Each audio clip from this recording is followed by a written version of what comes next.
Então, pessoal, mais uma vez, nosso encontro por aqui para falarmos de saúde e bem-estar. Hoje, nós vamos nos debruçar sobre uma pauta importante para as famílias, professores, a comunidade escolar.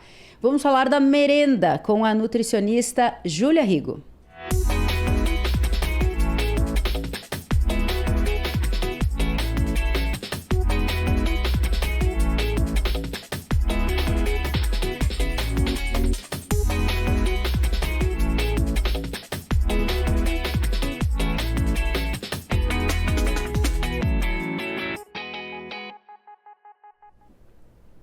Muito bem, como falamos então, recebendo aqui a nutricionista Júlia Rigo para esse papo sobre merenda escolar. Vamos lá para a hora do recreio, né, Júlia? Que eu sei, existe aí não só um cardápio diferenciado hoje nas escolas, mas um cronograma, vamos dizer assim, diário, para que os alunos, as alunas, enfim, também façam suas refeições quando estiverem no período de aula, né? Bem-vinda!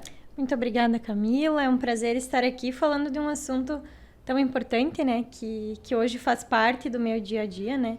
Atualmente eu sou responsável pela alimentação escolar aqui da nossa cidade.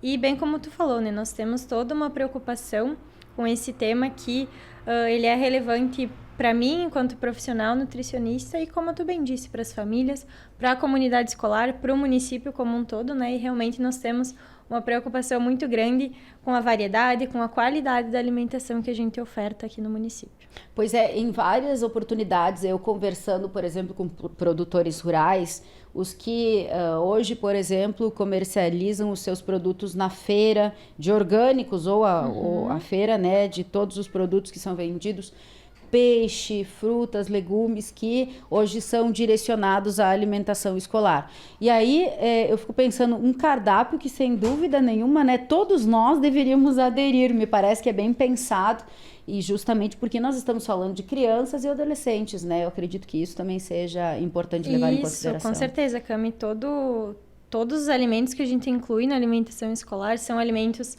nutricionalmente saudáveis, né, adequados para as crianças e que buscam justamente essa variedade, né? Quando a gente fala dos cardápios escolares, semanalmente nós oferecemos 3 tipos de carnes, para as creches nós oferecemos 5 tipos de frutas toda semana, então realmente é um cardápio bem diversificado e como tu bem disse, né, é um cardápio que todos nós deveríamos seguir, né, ele é calculado para as necessidades das crianças conforme a faixa etária, então realmente se tem um cuidado muito, muito especial com isso, porque é ali que a gente vai moldar toda uma alimentação para o futuro, né? Então, muitas vezes é os primeiros contatos que a criança tem lá, falando da educação infantil, né, com os alimentos, então é bem importante que a gente tenha esse olhar atento, não só de minha parte, mas das próprias escolas também. Eu vejo muito isso na prática dessa preocupação que a direção, que as profs, que as serventes, as merendeiras têm, principalmente, né, também com as crianças. Então,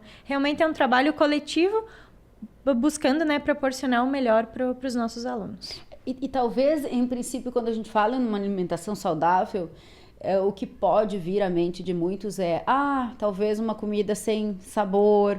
A gente sabe que, depois você pode falar sobre isso também, existe uma legislação, né, que determina, por exemplo, que açúcar zero até uma determinada idade. Daí, esses dias eu comi um bolinho que preparam na escola, mas era doce, só que não tinha açúcar. Então, tem todo esse cuidado. Por onde que começa o teu trabalho, assim?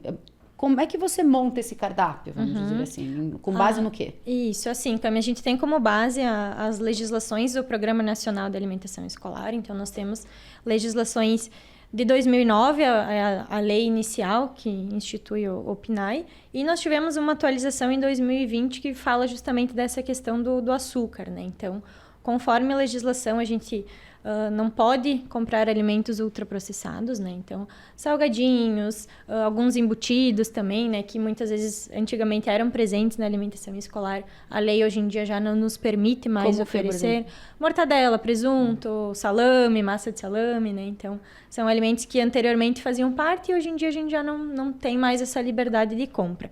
E a questão do açúcar, que foi introduzido ali em 2020... é de que crianças até 3 anos tenham 0, né? Então, a alimentação escolar até 3 anos, ela não tem açúcar. E o que a gente utiliza, né? Então, como alternativa? Semanalmente, né, o cardápio ele tem ali um bolo, tem alguma coisa diferente, mas tudo é adoçado ou com uva passa ou com ameixa seca. Então a gente utiliza, né, parte das verbas ali para fazer a compra desse tipo de alimento para que a gente utilize como uma substituição ao açúcar, né? E mel? Mel também não é permitido. Pois é, esses dias eu fiquei sabendo e me surpreendeu um pouco. Consegue nos explicar por quê? A questão do mel é justamente até pela questão do açúcar também, né? Então, realmente é um alimento que a gente não pode fazer a compra. E daí, como o que a gente tem para as escolas de opções é 0 açúcar, além dos bolos que são feitos na própria escola, são as geleias 0 açúcar também que a gente tem para as creches. E normalmente todo o cardápio ele se desenha dessa forma, né? Então, é uma alimentação leve em sal também, leve em gorduras, né? Tudo isso priorizando a questão da alimentação infantil como um todo, né? Porque hoje a gente não tem uma divisão de cardápios para os bem abaixo de 2 anos, né? Abaixo de 3 ali, que seria o 0 açúcar, e para os maiores que poderiam ter algum nível de açúcar. Hoje em dia a gente não tem, então a gente é tudo 0 açúcar.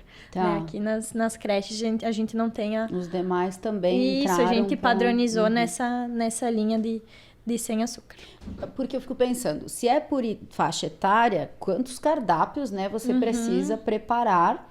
E é semanalmente o mesmo todos os dias ou você varia? Não, o cardápio ele é montado mensalmente, né? Então, nós temos todo mês ali, eu elaboro o cardápio para o mês inteiro. E ele é feito do zero, né? De um mês para outro são alimentos que são oferecidos diferentes. Por exemplo, peixe é oferecido uma vez por mês nas creches. Então, em um mês ele vai ser em determinada semana, na outra talvez seja em outra semana, ou a gente alterna o dia da semana, uma vez é na terça, uma vez é na quinta. Então, o cardápio é sempre montado do zero, nunca é repetido exatamente o mesmo cardápio de um mês para o outro. Até porque a gente tem uma variedade de alimentos também, né? Por exemplo, um mês vai o aipim, outro mês vai a batata doce, então tem essas diferenças do mês para Sazonal outro. daqui a pouco, Isso, né, exatamente. Frutas também. É Uhum. bem comum acontecer. Agora, no final do ano, a gente começa a ter uma oferta maior de ameixa, de pêssego. Então, realmente tem essas diferenças. Certo. E aí, a caloria é levada em conta? O que também nesse cardápio pesa nesse Sim. É levado em conta, sim, Cami. Por legislação, nós temos que, para as crianças que ficam meio turno na escola, nós temos que oferecer 30% da necessidade delas proveniente do cardápio. E para as crianças que ficam o dia inteiro, 70%, né? No mínimo 3 refeições. Aqui no município, nós temos 4 refeições para as crianças que ficam ali o dia inteiro. Então, já é uma refeição a mais do que a lei obriga, digamos assim. Como se fosse então, um jantar, né? Mas é mais um finalzinho da tarde. Exatamente. Então, realmente é levado em conta essa questão calórica. E por mais que se siga o mesmo cardápio para todas as crianças com faixas etárias diferentes, nós temos orientado também, tanto na visão das profs como das serventes também, um cartaz orientativo com porções, né? Então, elas têm bem lá, bem visual, a porção ideal para uma criança de tal faixa etária, para outra. Então, por mais que o cardápio seja o mesmo, as opções sejam as mesmas, elas conseguem servir da maneira adequada para cada turminha na sua faixa etária. Eu fiquei pensando, meu Deus, já imaginou ter um para cada Isso, faixa exato. etária? Mas o berçário daí já é um pouco diferente em função de que não se tem comida, né? Isso, o berçário, a gente segue a orientação das 4, considerando as 4 refeições, o café da manhã deles é uma fruta, né, diferente dos demais, que é ali um pão, que é um bolo, que é, enfim, alguma receita diferente, um pão de queijo a gente faz também. Então, para o berçário é uma fruta, né, a fruta é um pouquinho mais amassadinha, dependendo da faixa etária, normalmente do bebê também, né, porque a gente inicia ali o B1 a partir dos 6 meses, né, então são crianças que estão ainda na introdução alimentar. Então, realmente, a consistência também é adaptada para isso. Aí eles têm essa fruta pela manhã. Tem o almoço, né? O almoço padrão dos demais, só adaptado à questão da consistência, né? Daqui a pouco, se os demais tinham ali um frango grelhado, para essas crianças do B1 é feito um frango desfiado, algo mais que eles consigam tolerar melhor. No lanche da tarde, no primeiro lanche, O padrão para todos é a fruta, então pro berçário também é oferecida a fruta, mas um pouquinho mais amassadinha. E o jantar também é o jantar padrão, só adaptando a consistência. E dá para repetir? Dá. A gente sempre orienta que a repetição seja uma vez, né? Porque a gente tem que também estar atenta na questão do cuidado nutricional, né? A gente, a cada 2 anos, faz a avaliação de todas as crianças do município, né? Foi realizado no ano passado e no ano que vem será realizado novamente. Então, a gente sabe do panorama da alimentação do município, né? A gente acaba tendo isso sempre atualizado e a gente vê que os níveis de sobrepeso e de obesidade, eles vêm crescendo. Então, a gente tem que, né, enquanto profissional da saúde, enquanto setor da alimentação escolar, orientar isso, que pode sim ter uma segunda porção, mas nada muito além disso, né? E sempre respeitando a saciedade da criança para que a gente não ofereça além do que ela precisa e que isso possa vir a ser um motivo para o ganho de peso, né?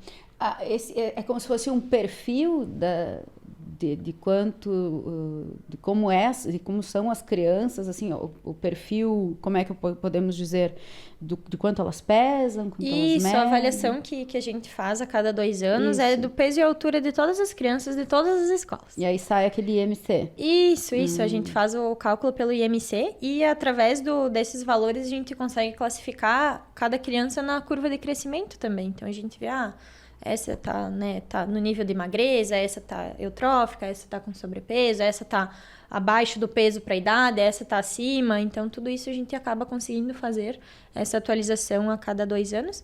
E é bem trabalhoso, né? A gente hoje a gente tem uma rede com quase 6 mil alunos, né? Então, realmente ao longo do ano a gente vai fazendo esse trabalho, mas é sempre bom para a gente ter atualizado os níveis. Não vou saber te dizer de cabeça agora quais foram os dados do último ano, mas a tendência que a gente observa, né, não só a nível mundial também, né, de que infelizmente os níveis de sobrepeso e obesidade vão crescendo, né? Então é importante a gente ter sempre esse cuidado nutricional.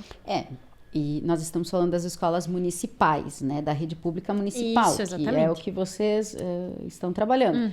Estadual, particular, não entra nesse Isso, não entra na trabalho, né? nossa alçada. Tá. E nós estamos falando de 4 refeições dia e de uma criança, de um adolescente que vai para casa e depois talvez se alimente de outra forma, final de semana, daí tem Exatamente. esses fatores a serem considerados também. Por exemplo, quem tem intolerâncias, hoje se fala muito, né? E inclusive crianças com intolerância que desde cedo demonstram, por exemplo, sei lá, um celíaco, alguma coisa assim. Lactose. Isso também tem que ser levado em consideração. Sim. A família tem que informar, digamos assim. Isso, exatamente. É direito dessa criança, né, ter uma alimentação adaptada, né, por lei. E a gente tem alguns alimentos, né, adaptados. Por exemplo, os pães, né, a gente já compra sem leite, né? Então, são pães que a gente consegue oferecer para a criança. Tem opções de biscoitos sem lactose, tem a opção do leite em pó sem lactose para poder oferecer leite para essa criança. E realmente ali é importante que a família nos informe, né? Repasse para a escola, né? No momento ali no início do ano, qual é a necessidade do seu filho. E até em casos assim específicos de alergia a alguma fruta, alguma questão desse tipo, aí a família informa a escola, apresenta, né, um atestado médico, né, dessa condição, desse cuidado que a criança precisa. E a partir disso a gente tem esse aval, digamos assim, para orientar talvez a oferecer algo diferente, para enviar para a escola esses alimentos pontuais que são para essas restrições, né? Então a gente também consegue ter esse controle mais certeiro, digamos assim, para essas crianças com a necessidade. E de fora para dentro entra algo, por exemplo? Criança pode levar algum lanche? Não é a nossa orientação, até porque é de nossa responsabilidade todo e qualquer alimento que a criança come dentro da escola, né? Então, sendo vindo da nossa parte, né? Então, tanto os alimentos que a gente envia do setor, quanto os alimentos que os fornecedores trazem, tudo isso passa por uma fiscalização, a gente tem certeza da procedência, a gente sabe da qualidade, a gente exige essa qualidade, né? Então, a gente tem essa segurança de que é um alimento de qualidade, né? Que foi produzido dentro das boas práticas de fabricação, né? E a partir do momento que entra algo de fora, a gente acaba se responsabilizando por algo que a gente não tem certeza, né? Então, realmente, a gente não permite essa entrada de alimento fora do que é a alimentação escolar já. Eu falei antes do bolinho, porque é inesquecível isso, de verdade, assim. Foi uma experiência que eu tive lá na escola Frei Wilson, que era, inclusive, um momento de capacitação de quem prepara a comida, né? De quem prepara o cardápio. E a Emater, que realizava esse curso com as merendeiras, acho que chama merendeiras? Serventes, enfim. Isso. E era um bolinho bonito, saboroso, tudo isso passa, as merendeiras têm uma receita que elas seguem, é isso? Isso, elas passam por capacitação, elas preparam conforme uma receita padrão. Isso, exatamente. A alimentação escolar, ela é padrão. Então, todo o cardápio, todas as receitas, tudo é padrão para todas as escolas. Claro, né? Como são pessoas diferentes, tem a variedade ali na hora do preparo. Como se diz. Exato. Mas elas recebem a gente chama de fichas técnicas, né? Isso também é uma exigência do próprio PNAE, de que toda a preparação que a gente oferece tem uma ficha técnica. Então, nessa ficha técnica tem a quantidade, tem os ingredientes, tem o cálculo calórico, o cálculo de nutrientes, né? Então, tudo que é servido, todas as receitas que estão na alimentação escolar, elas têm essa ficha técnica anterior. E as serventes, elas recebem essa ficha técnica e aplicam daí essa receita no dia a dia delas. Nós falamos do açúcar e eu lembrei do sal, porque assim como o açúcar tem seus substitutos, né? O sal, eu lembro sempre de uma pessoa que me disse assim, um dia, bota orégano pra te ver. E realmente, assim, ó, efetivamente a comida fica mais salgadinha com orégano. Acontece o mesmo também no cardápio, o sal, como é que é a medida do sal? A gente chama ali no setor de kit, né? A gente envia trimestralmente para todas as escolas uma quantidade de sal, açúcar e óleo. Então, essa quantidade ela é calculada por nós, né? Então, com base na quantidade de vezes que isso vai ter no cardápio, né? É na maioria dos dias, né? É comida de sal. Então, realmente tem esse uso. Então, a gente faz o cálculo ideal ali, conforme dividido entre as escolas de ensino fundamental e as escolas de educação infantil. E a gente envia trimestralmente essa quantidade para as escolas. E elas têm, digamos, essa quantidade para ser utilizada nos 3 meses, tá? É uma forma que a gente encontrou de padronizar essa quantidade, porque realmente, assim, principalmente se tratando das crianças menores, realmente não pode ser uma comida tão salgada para o paladar de um adulto, digamos assim, né? Então, realmente, é uma comida que tem que ter uma quantidade controlada de sal. Até pensando na questão que eu falei de que não é feita uma comida separada para os menores. Então, a gente tem que ficar ali num padrão que atenda a todos, né? Então, quanto ao sal e óleo também, né, é feito isso. A gente envia uma quantidade calculada e a escola se mantém dentro dessa quantidade ao longo dos 3 meses. E fritura, porque também parece, né, que é como é que eu vou dizer, um inimigo da boa alimentação. Isso é... Na alimentação escolar a gente não existe, né? Nenhum tipo de fritura, seja de carne, seja de algum vegetal, a gente não oferece nenhuma fritura para eles. O óleo é usado para as preparações. Preparo. Isso, tem um bolo, enfim, para o preparo da carne, enfim, arroz, enfim, o que for utilizar. Refogar. Isso, exatamente. É realmente para essas preparações, assim, não é feito nada de frituras.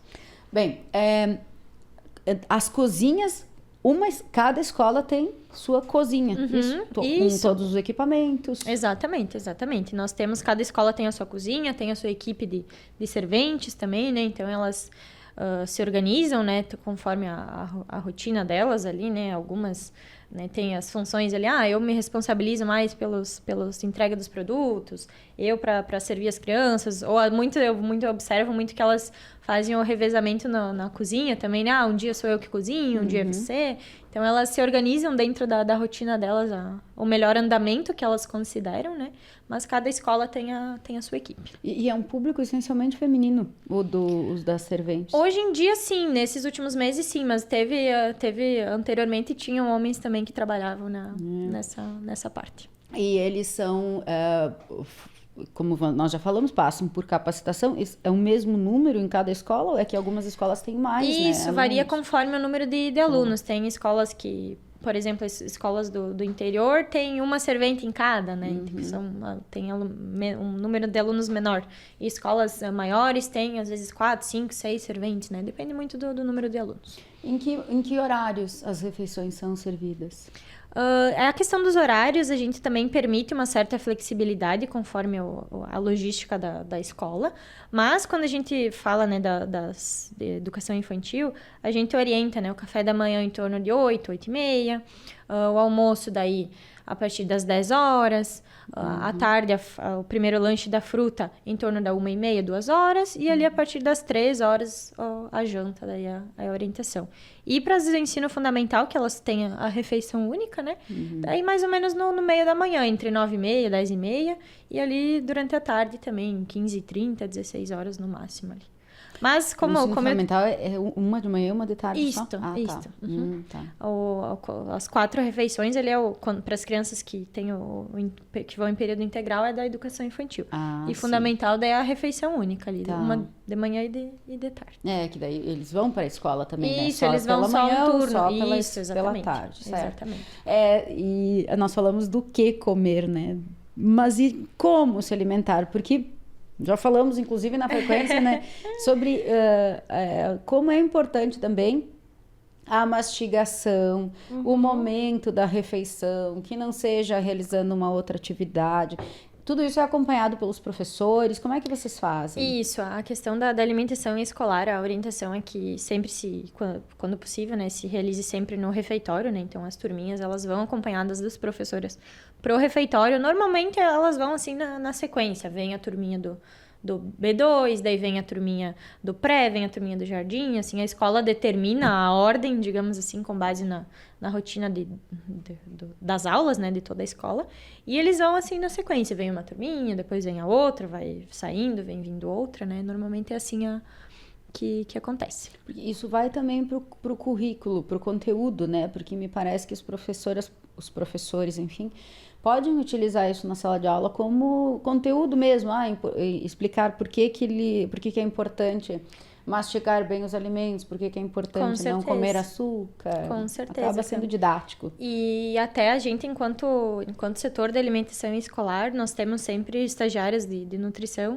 que realizam muito essa parte de educação nutricional. Que, inclusive, legal. Falando de legislação, isso também está preconizado na legislação, que se tenham atividades de educação nutricional. Então, elas vão até a escola, elas falam... Essa semana, por exemplo, fizeram uma atividade com cartazes das crianças irem colar os alimentos. Esse é de origem... Esse é um alimento natural, esse é um alimento produzido pelo homem. Elas fazem também um teatrinho, né, com fantoches, né, dependendo da faixa etária. Então, realmente, essa questão da educação nutricional também... a gente tem muito presente por esse trabalho das estagiárias também, que semanalmente elas vão nas escolas e fazem essas atividades com as crianças. O que não é embalado, porque o que é embalado tem data de validade, né? Que precisa ser observada, por óbvio. E o que não é, por exemplo, carnes, as proteínas, né? Como é que vocês fazem esse controle? Tudo chega na escola no dia... Isso, a questão, assim, dos produtos perecíveis. Isso. Então, carnes, frutas, todas elas são entregues do fornecedor direto para a escola. E, por exemplo, quando a gente fala de carnes, a carne, ela tem o rótulo, né? Então, ela tem os selos que garantem a sua fiscalização, no caso, né, das carnes, ou da fiscalização da inspeção federal, inspeção estadual, inspeção municipal. Então, elas têm o rótulo, tem a data de validade também no rótulo. Mas todos esses tipos de produtos o fornecedor entrega diretamente na escola. E os produtos não perecíveis, então arroz, massa, os biscoitos, eles são recebidos no setor da alimentação escolar e as escolas fazem o seu pedido quinzenal.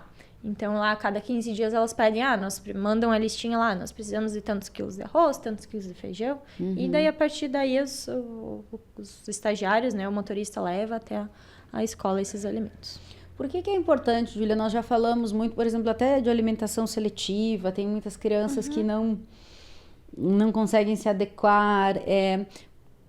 Tentar explicar por que é tão importante que já lá no berçário eles tenham essa rotina alimentar.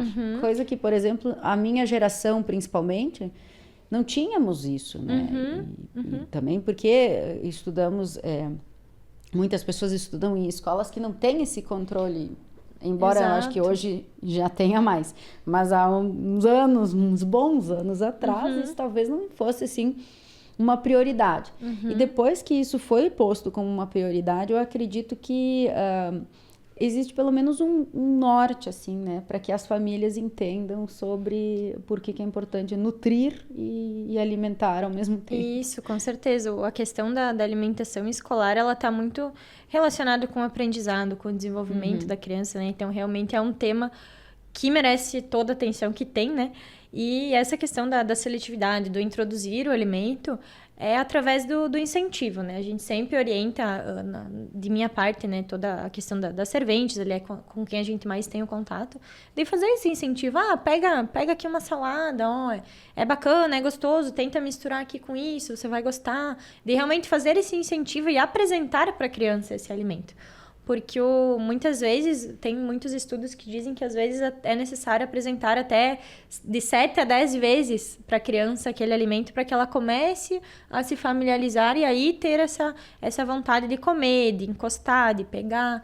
Então, realmente, esse é um trabalho de formiguinha, né? Todos os dias insistir um pouquinho, né? Insistir que a criança experimente, que a criança coma. E isso vai também, como eu disse, do trabalho de quem está lá todos os dias, né? Então, das profs, das serventes, mas também de nossa parte, enquanto nutricionista, de propor isso para eles também, propor essas coisas diferentes, né? Então, a gente sempre está buscando trazer alimentos diferentes, trazer preparações diferentes, né? E porque realmente não é na primeira vez que eles vão aceitar, né? A gente tá sempre... Uma prática que a gente tem comum também na alimentação escolar é fazer os testes de aceitabilidade, que a gente chama, né? Então, quando é colocada uma receita nova, a gente, né, vai observar, ver como é que vai ser a aceitação, analisa, né, se gostaram, se não gostaram, e vai repetindo esses testes até que a gente tenha uma aceitação maior. E eu observo, né, nas visitas, né, eu escuto muito relato, né, realmente, ano passado eles não comiam nada de batata doce, esse ano eles já estão gostando, já estão comendo muito mais. Então, realmente é essa repetição que permite que a criança vá entendendo que o sabor da batata doce é esse. Que ela pode, batata doce às vezes ela tá com a carne ali, às vezes está na forma de um escondidinho.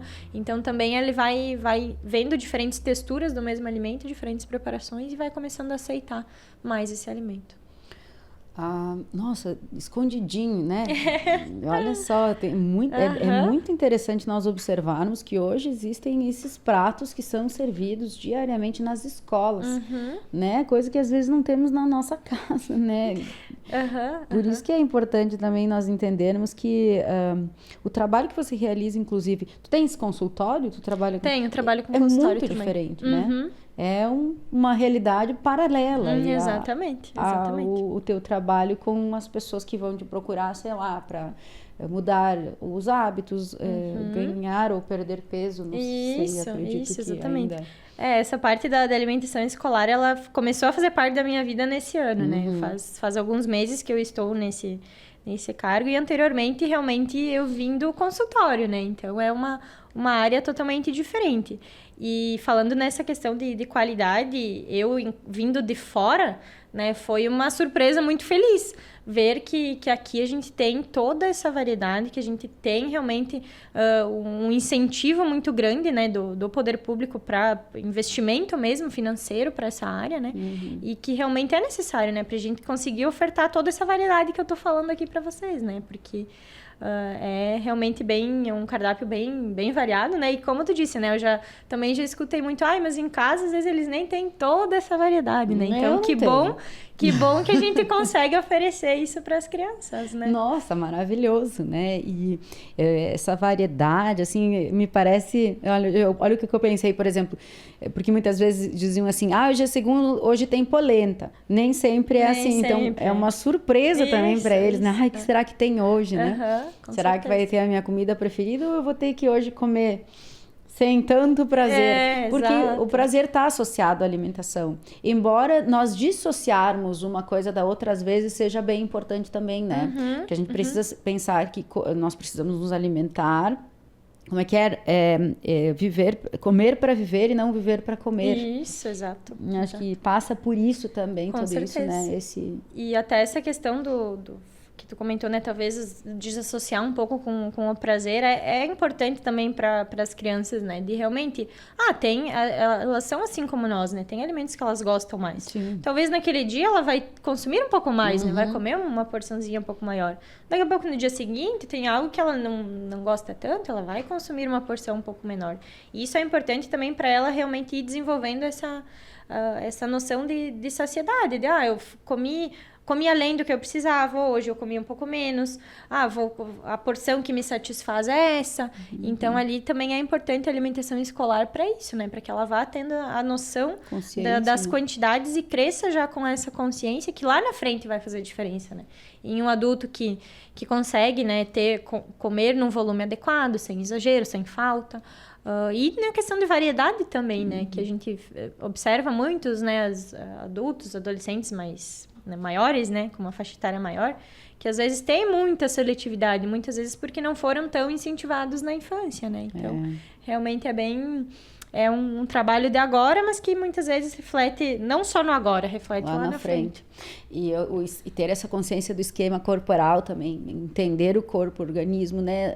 Já desde cedo entender que se você comer um pouquinho a mais, vai se sentir talvez um pouco indisposto depois da refeição. Isso me parece que também faz parte. Com certeza. Júlia, quero te agradecer. Eu também me sinto mais feliz quando eu como um X, pessoal. Mas assim, façam o que a Júlia diz e não o que eu faço. E se vocês ouviram a minha barriga roncar, é porque nós falamos tanto de comida boa que me deu fome. Tava aqui, não sei se você percebeu, mas eu tava aqui me segurando. Antes ela tava falando. Mas é porque realmente, assim, pensei, na escola, né, tem pão de queijo, tem tudo que eu sou zero seletiva. O que você me oferecer tá ótimo. É sério, eu acho que isso é uma vantagem, né? Sim. Eu acho que seria bom que todos, né, tivessem essa adesão a qualquer prato que lhes servem. E então, para mim, fica bem fácil ter vontade de comer essas receitas aí que vocês preparam nas escolas. Às vezes eu vou fazer entrevistas e tem aquele cheirinho, sabe, que vem da cozinha. Nossa, é uma delícia. Que bom. E realmente nós temos uma equipe muito boa, né? Como que a gente legal. Conversou antes, a questão das serventes, né? Elas passam por 2 treinamentos anuais, né? Então, elas... e por mais que... E tem várias que estão há muitos anos nessa função, né? Então, constantemente elas estão se atualizando e a gente sempre leva temas importantes para elas e realmente a gente tem uma equipe muito competente nas escolas. Que legal, que bom. Bom te receber sempre, conversar contigo. Volte mais vezes aqui no podcast e também na frequência, né? Que nós temos aí um papo menos longo na frequência, mas que também sempre, né, consigamos trazer esses assuntos para quem nos acompanha também através das 107.7. Obrigadão. Sou eu que agradeço a oportunidade, é sempre um prazer. Que legal, bom te receber mais uma vez, destacando isso por aqui, com também essa missão de todas as semanas, recebermos um profissional de diversas áreas, diversos setores da saúde e também do bem-estar, que são nossos focos de atenção por aqui, e semana que vem a gente volta.